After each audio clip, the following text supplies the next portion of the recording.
Making news this week, frustration turned physical after Premier addressed demonstrators. And the Attorney-General dismissed concerns over protest law amendments. This is the Evening News with Ivan Leung and Danielle Staniskov. Good evening. First this week, thousands of protesters marched through Perth CBD at Parliament House to express their anger towards the government's plan to shut down remote communities. Premier Colin Barnett was shoved after delivering his statement. Daniel Edwards begins our coverage. After trying to calm the crowd at Parliament House, Mr Barnett was pushed by a protester.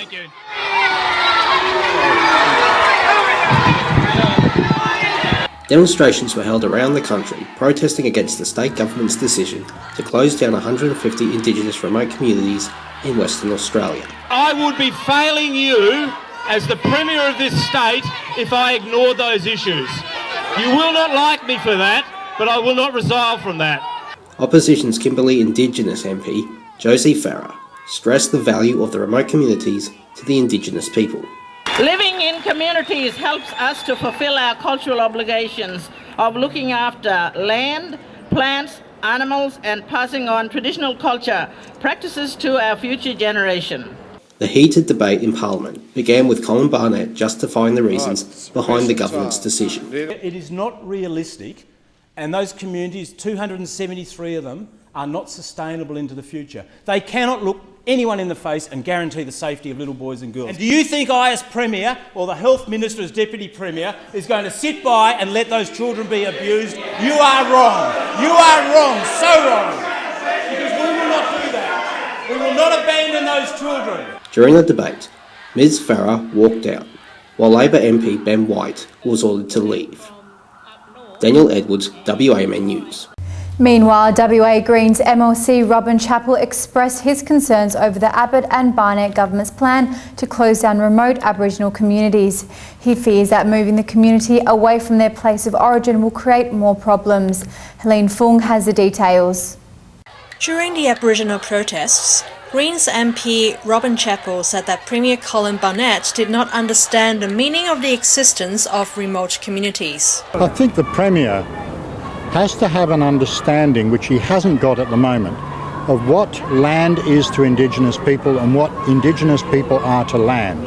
They're synonymous. They're like parents. Mr Chapple said that during previous years, society found that it is more expensive to bring people into cities than it is for them to live in rural communities.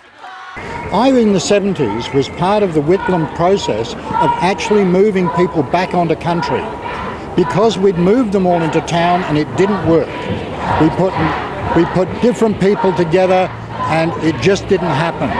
So by actually having them back out on country meant that they could develop culturally, develop educationally. He concluded that Indigenous people who live in remote communities get along better because they are separated from the wider community. Helene Fung, WAMN News. Attorney General Michael Mischin has faced the media to justify the amendment to WA's protest laws.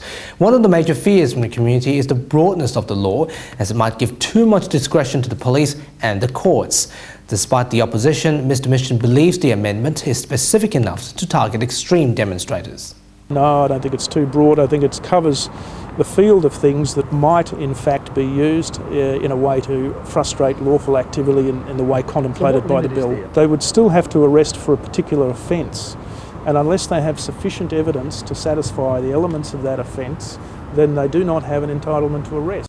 WA's road safety governance will get a new commissioner in July this year after the release of the Brown Review. Police and Road Safety Minister Lisa Harvey said the government will implement the review's recommendation, including replacing the Road Safety Council with an advisory council. However, Labor's police spokeswoman accused the government for taking 12 months to respond.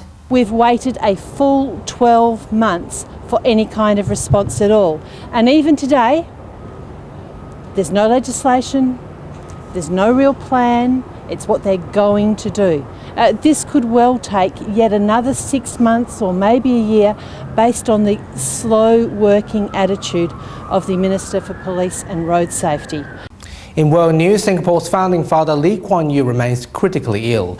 Lee has been in hospital with severe pneumonia since the 5th of February after he turned 91 last September. There were false reports released about Lee's death this week, which fooled a number of media organisations. Singapore's Prime Minister's office has denied the rumours.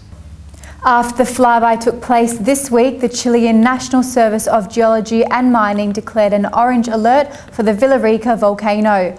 The National Director said the volcanic system has entered a phase that may progress to greater instability. A 5-kilometre exclusion zone has been declared around the volcano. And those are the top stories of the week. If you like our programme, don't forget to subscribe. Thanks for watching. We'll see you again next week. Good night.